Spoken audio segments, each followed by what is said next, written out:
Perfect. So I think last time we talked there with audit spreadsheet that we have in the audit folder, and we talked about it having the 2 tabs that sets out the information security management system and the Annex A controls. We're still working off the current Annex A control set. And as that adapts and changes, I'll make sure that you get updated versions of the documents that I'm producing to satisfy the new changes on the Annex A. The ISMS as it stands at the moment isn't fundamentally changing, so everything will hold true. We looked last time high level about the context of the organization. So there was a little bit of a positioning of who we are that informs the ISMS.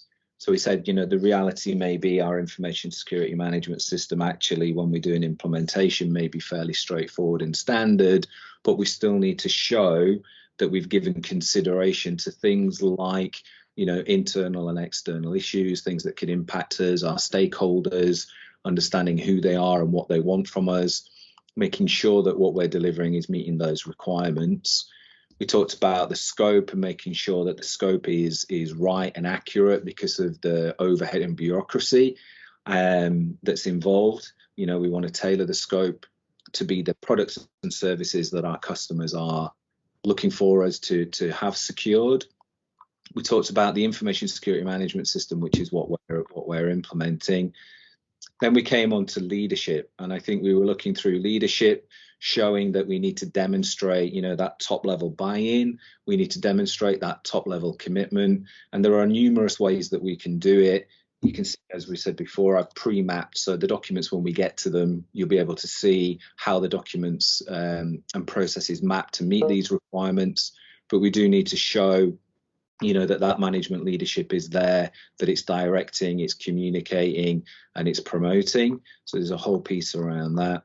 And I think we talked quite a lot about policy last time, about policies, if I'm right, about policies, about their statements of what we do, not how we do it, and that we're separating out in policy that procedural step so that we can share those policies, we can allocate those policies to individuals to keep them up to date, that we can communicate them effectively, and because, you know, we know suppliers are asking for them specific and named as they are.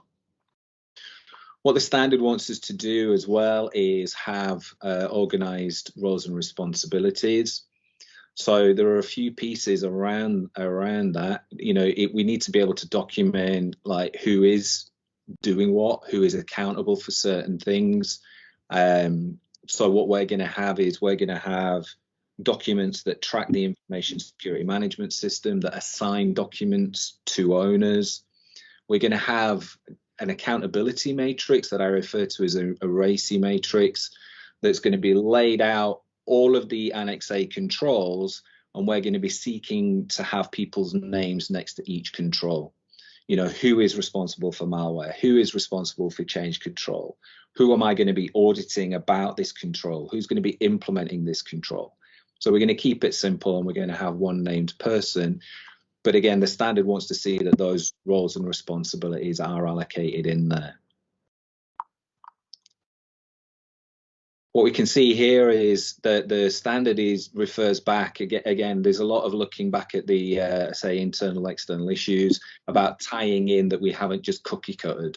You know, yes, I provide templates, but those templates are tools at the end of the day. They're not the answer.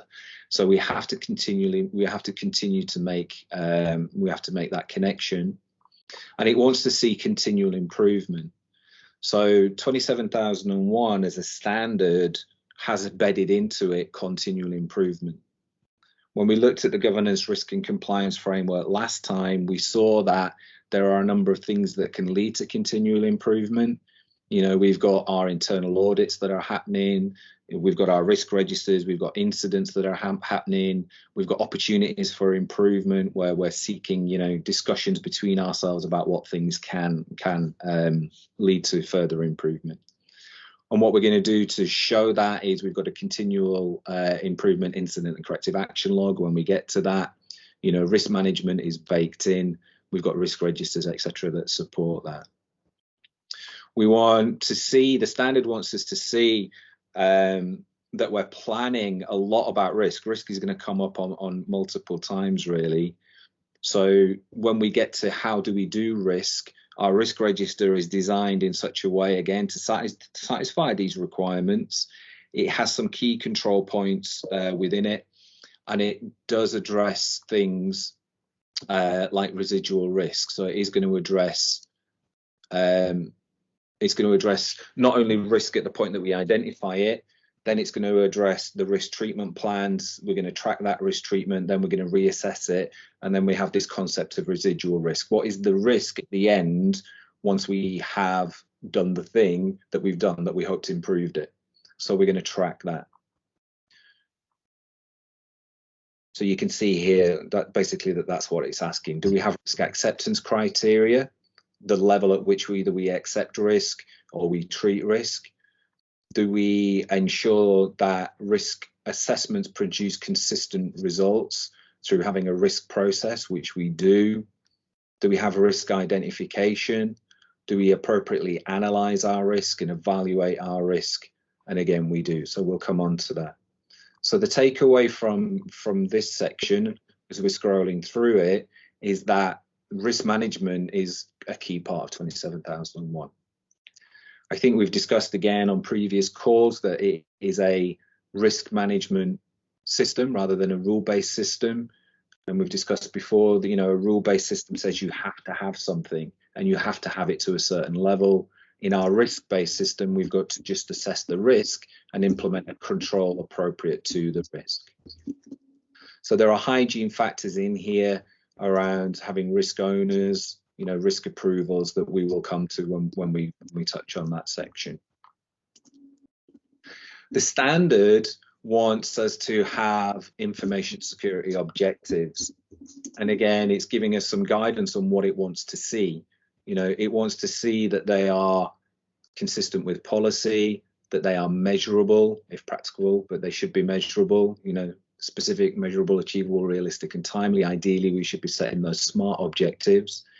It wants us to be able to communicate those objectives and update them on an ongoing basis, identify, what needs to be done, the resources that needs to do it, who's going to be responsible for it, when it's going to be completed. So what you're going to see when we go through ours is we're going to identify our objectives at a high level. We're going to bed those objectives into our information security policy. We're going to communicate that policy out to management and staff so that they're clear. And then we're going to implement our measures off of the back of that. And we're going to include our measures in our management monthly reporting, in our monthly meeting. So we get our objectives right. We know what it is that we're going to measure and what our objectives are. And I can show you again ones that are common, within the template set. They do come up time and time again, especially on a new implementation. They're a good start for 10. As you mature, you can mature those, and then the measures that are associated with those. What we would look at when we do an implementation actually is our measures would be more than just the measures of the objectives. And by which I mean, when we get to the Annex A controls, actually there are probably things based on risk that we want to measure from the Annex A controls. A regular one that comes up is, monthly reporting on patching, encryption, and antivirus, getting those statistics. Now they can feed into the objective of maintaining confidentiality, integrity, availability of systems. They can and they do tie, but they're very good technical controls to be measuring. So there'll be some of those that you'll see that will come up as well. Again, understanding who's responsible for those. The standard wants us to have resources. So again, we're coming back to what we said before about roles and responsibilities. But we've got to establish and understand the resources that we require. So again, we're back to the roles and responsibilities document and the accountability matrix, or the RACI matrix. And it wants our resources to have the right level of competence. So what that's asking us is, do we know what competencies, training and experience we need? Do we know who has it? Do we have a plan for managing it and for ensuring that we have it? Do we have an action plan in place as well? Now, for me, competency, what we're going to look at is I've got a competency matrix. As with everything, anything can be implemented in a multitude of different ways. If an organization has a HR department with a level of maturity, then they may already have something that is tracking training plans of staff, and things like competency matrix. Or there may be a hybrid where they've got some of it, but they don't have this aspect. So what we're going to do is we're going to provide a competency matrix, a very simple matrix, where we're going to list out the staff that we need on the left-hand side to support the information security management system. You'll see within the template, I normally put some standard qualifications in there, 27001 lead auditor, information security management basics. Again, we can tailor that, but we want to have some security related qualifications in effect that can show that we've got then the competence within our organization. What we're then going to do is assess the people on it and say, right, are they trained in it, experienced in it? Do they need it, but there's a gap? Or have we planned some training for it? It's quite an easy win when you're looking at a standard, especially for certification, if your client is using you or a consultant, because as a consultant, you fill that gap. So you would hope that as a consultant, you're trained and experienced in GDPR, 27001, whatever the requirements of the organization are. So that's the bare minimum, really. That gets that ticked off as if you were ticking off a box. But in reality, we want to build it and use it as an effective plan to make sure that our staff have the competency to be able to deliver this thing going forward. The standard wants us to look at awareness. And again, what is awareness? It's all about having things like a communication plan, about knowing what we're going to communicate and when we're going to communicate it and being able to evidence that. We've got communication absolutely that's structured in our management review team. But when we first engage, there's going to be some high level training sessions that we're going to do to bring that level of awareness up within the organization. So if you think the GRC framework presentation that I provided to you, that's on the YouTubes now, but that gives a level of, we're starting to bring the level of knowledge of people up within the organization. Then we're going to look at things about how we're going to communicate things like policies, and there are some there's some very standard ways of doing it. We're going to put them in a document storage area that's accessible to all staff. We can send out an email pointing them to it. We can use online training tools that embed them within it, that get them to either take tests or sign off to it. Depending on the organization, we could get creative with it. We could run lunch and learns. We could run, dedicated sessions in groups where we bring 3 or 4 people in per group for targeted sessions. But it's all about raising that awareness, communicating to people what it is that you're doing and what it is that's expected of them. We like to add in, as I say, we do like to add in, though, the value add above the bare minimum. It is a journey. Sometimes client just says, look, I just want it. I just want the certification. I'm not interested, but I still like to tell them about how GRC fits, about where their part of the puzzle fits the overall. And I think I may have said it to you. I say it to client time and time again. I'm going to tell you, and probably tell you again. I'm probably going to say things at least 3 times during our interaction together. And that's purposeful because we've got to keep re-cementing that information in there. So what you see when we do our communication planning in our documents, we do record this section about what we're going to communicate, when we're going to communicate, to whom we're going to communicate, who's going to do the communication, and the process by which we will do it. And again, it's very simple, spreadsheet, but that sets that out. So it allows us, like with everything, just to set a plan, for the year that's coming ahead. You can rely on, to some extent, that a mixture of that and an online training portal.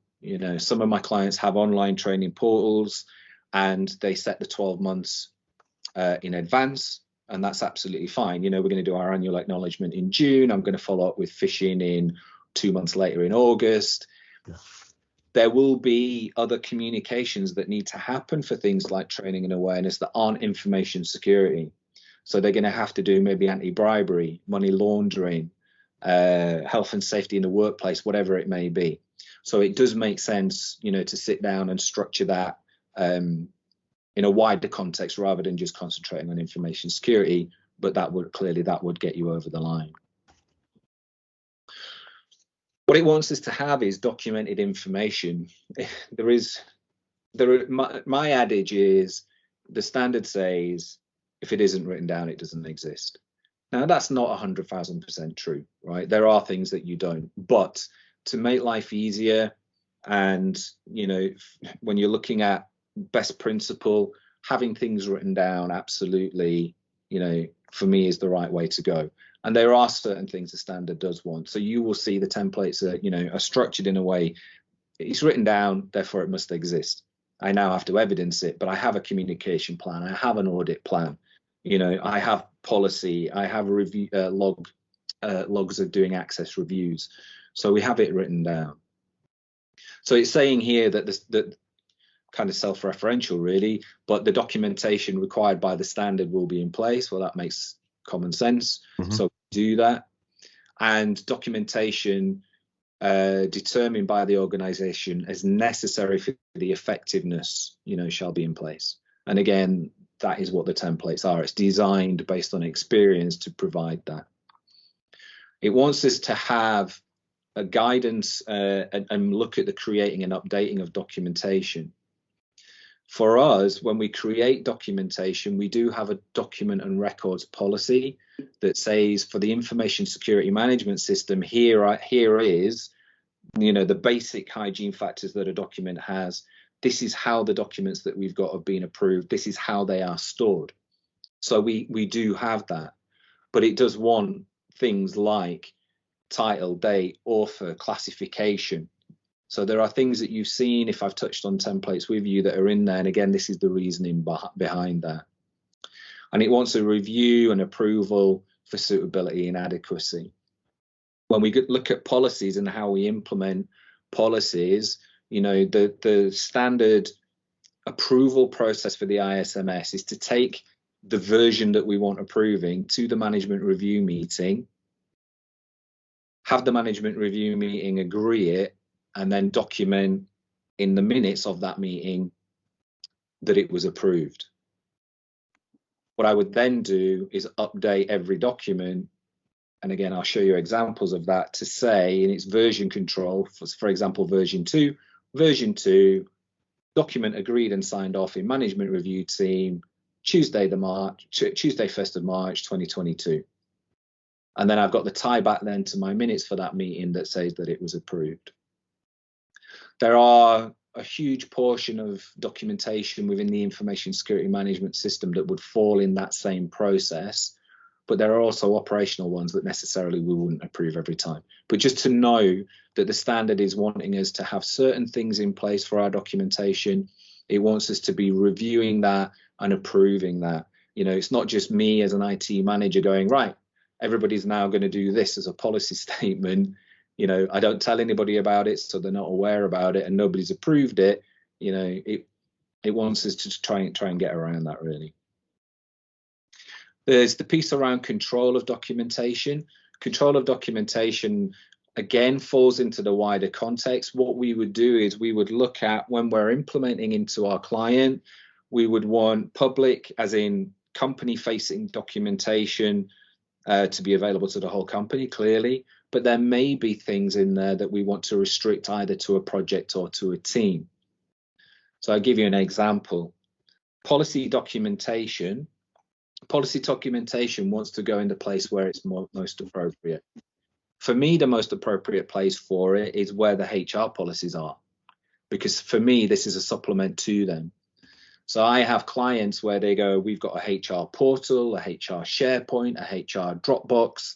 What I would be looking to do is work with HR and say, right, the policy documents that we're producing for information security, can we locate them in there?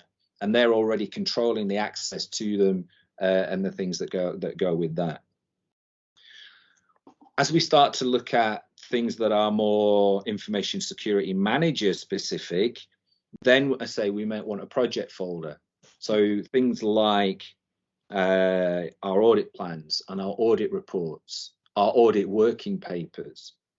Would we want those available to everybody in the company? Probably not. Would we want the management summaries available to everybody? Probably not.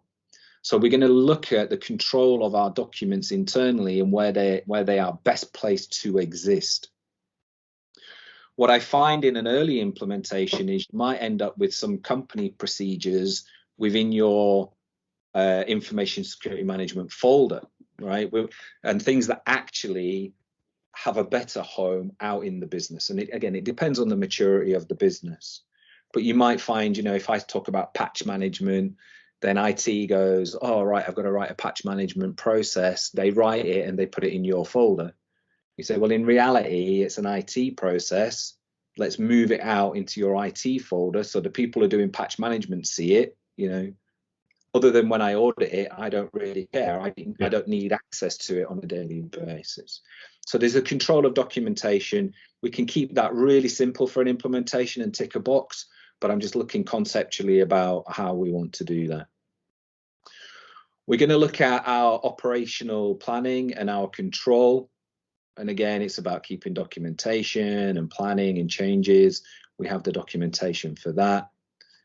Risk assessment comes up. Risk treatment comes up again. So it repeats itself. So we don't need to touch that.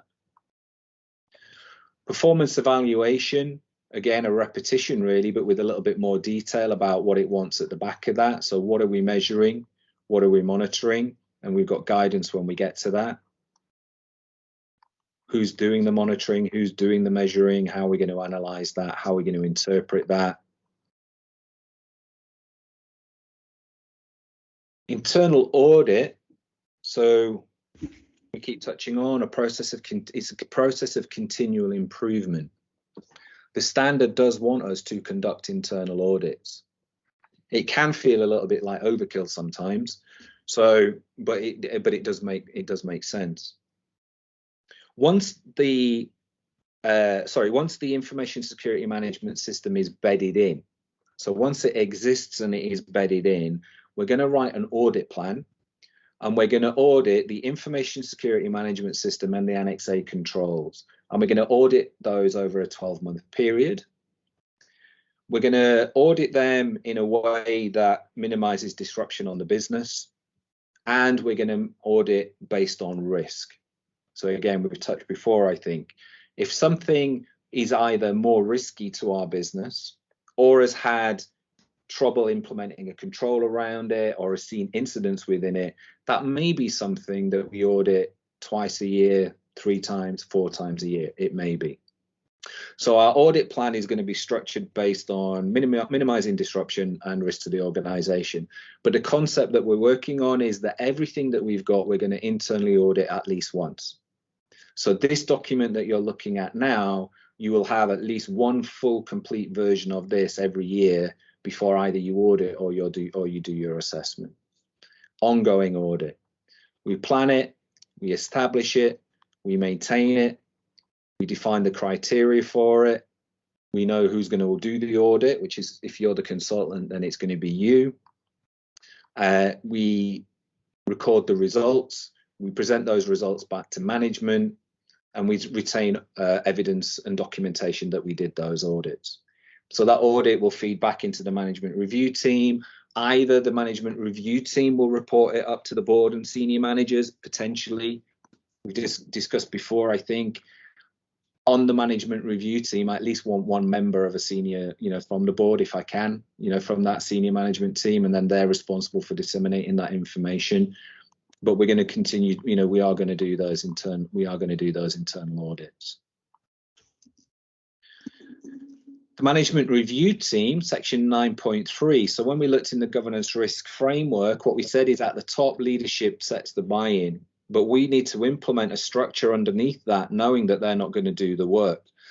So what we're going to do is we're going to implement a management review team to address the needs defined under management review. So we're going to create a management review team that has representatives from each of the major business areas, ideally.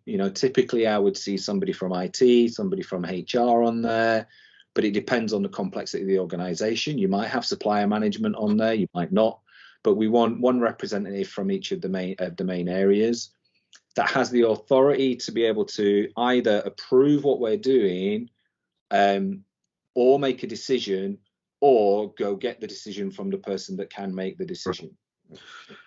What about really small businesses? So, 2, 3, 4, 5 people that might not have, they might have one person effectively that makes all the decisions. And that's fine too. So when we get to how we record the roles and responsibilities, one individual may have more than one, like virtual, technically more than one role. And that is not uncommon. I am in organizations where it's 3 of us, and that's absolutely fine too. What the management review is doing is it's giving you a structure for what you need to consider, the format in which you need to consider it, and then what needs to happen as a result of it. So whether that's the same 3 people that sit on the board or not, the concept of the management review team would exist. It would exist. Okay. It makes it easier in a smaller team because the decision makers are there. In an organization like mine, in scope for my certification was just me. My management review team is me and one other person. It's 2 people, right? I mean, we're board directors, but we're also the management review team. Yeah. I have minutes to say that we met and discussed it, and I meet the requirements of the standard, but that is fine. And I'll show you technically how we implement when we get there. Okay, cool. But what the management review element of it is setting out some very specific things. It wants you to have the meeting. It wants you to look at actions that you're driving. It wants you to consider changes in internal and external issues. So is there anything that came up this month, externally, anything legal? We've got a Brexit, we've got a banking crisis, we've got a competitor has just moved into the local area and is poaching all our staff. What is external? What is internal? Do we have any internal issues? Is anything at the moment that could impact the information security management system? We're fundamentally moving from Azure to AWS in the next 12 months, right? So it's about getting those things on the radar and understanding what is and isn't going to impact our ISMS. It wants us to look at feedback. We're going to look at non-conformities in a structured way, right? What are the non-conformities? What are the corrective actions for that continual improvement? We've talked about measuring and monitoring results. Somebody's got to review that measures and monitors. Yes, it may be the same people that are creating them, right? I mean, even as in a 2-3 person management review team, probably not all 3 are looking at the same measures and monitors. So even if it's just the IT guy coming and sharing his or whatever, but we're going to look at those measures and monitors. We're going to look at those audit results formally. We're documenting the fact that we've reviewed them. And we're looking at the fulfillment of the objectives that we set. Is our information security management system working and doing what we set it out to do? It's going to look at feedback from interested parties. Again, stakeholder feedback, client feedback, things that people are saying that might impact our ISMS. We're going to continue, because it's a risk-based system, to look at the results of risk assessments, the status of current risks. And again, there's nuance at the back of it when we do an implementation. In a larger organization with 100 risks, are you going to review them every every monthly meeting? No. You would prioritize on the criticals. In a smaller organization with 3 people in it and 5 risks, probably then yes, you are. So we would look at the implementation, but the concept is we're looking at the results of risk assessments. We are going to look at opportunities for continual improvement. As a group, as we start to operate it, people will give you that feedback. Are there things that we can do? Can we move from Microsoft Office documents within a Dropbox? Is it more appropriate to implement it into a SharePoint? Because SharePoint we can control through AD, we can improve the access control, the productivity gains because our employees use it, RX. It's just one example, but there may be things that we can do for continual improvement. We may discuss at continual improvement. Do we want to expand the scope of our 27001 to other products and services? It may well be that we're on a journey. Do we want to look at bringing in additional certifications, Cyber Essentials Plus, SOC 2, maybe? So we're always going to discuss and look for those opportunities. And it might be, none, your minutes might be none, where you get to see how that implements, but it wants you to at least discuss it and thought about it. Here it's saying what it wants us to do. We want to document the decisions related to the opportunities and any changes to the information security management system. So we're going to document that. That's why we minute it. If it isn't written down, it doesn't exist. We've got the minutes of the meeting. We've got a record of the decisions that were made. That also can be powerful when you're in a consultant role, for your ability to go back 6-12 months when somebody says, well, hang on a minute, why didn't this happen? Say, well, if you remember in this meeting, this was discussed and this was agreed. It can now happen, and we can bring that in as a continual improvement. But we've got the history that leads to that. Here about retaining information as evidence of the results of the reviews. So it's basically minute your meetings. That's what that's asking for. Okay. Section 10 is looking then at improvement. So again, we are a continual improvement standard. Not everything day one may be perfect. That's absolutely fine. And even when things are good, they can always be better. So what it's looking at here is non-conformity and corrective action, and giving us a structure in how it wants us to address that. We are going to have an incident and corrective action log, and I'm going to talk you through how you would use the incident and corrective action log. Incident and corrective action log actually in time may be superseded by other tools or systems that your clients have. But in the absence of that, to kickstart our process, we would always go with an incident and corrective action log. So that's going to show you the things that this is asking for here, which is, identifying what that corrective action is, what was the source of that corrective action, what is the plan for that corrective action, did the plan address the issue, do we need to raise a risk, as in this corrective action is actually more endemic than just a one-off, do we need to raise a risk and then implement risk management off of the back of that. So here it's saying exactly that. Implement any action that's needed, review the effectiveness of that corrective action. Did it work? Make changes to the ISMS as part of continual improvement if necessary. Corrective actions are appropriate to the effects of non-conformities. We've discussed before, it could be a change to a policy. It could be actually that we're lacking training. People don't understand, even though we've trained them, there's still a level of awareness that isn't quite right. We need to do more training. I need money to buy a tool set. I need to amend the process. So there are many different ways that that corrective action can occur to make that improvement.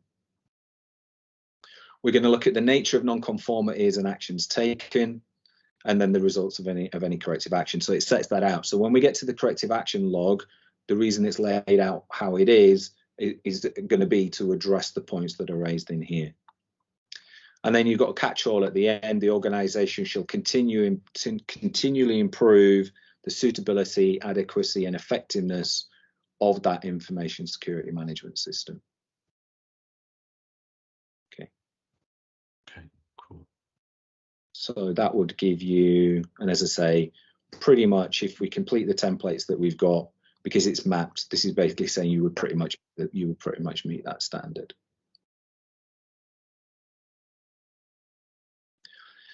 So when you look at 27001, it isn't that complicated. It really isn't. The complexity comes in the Annex A. The complexity comes in the control set.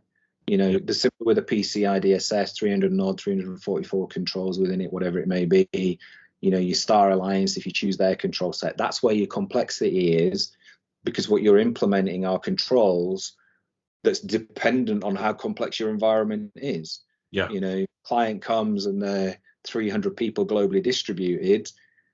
Something as simple as putting antivirus on every endpoint can be a bit of a headache, because you might have different companies dealing with those endpoints. Mm-hmm.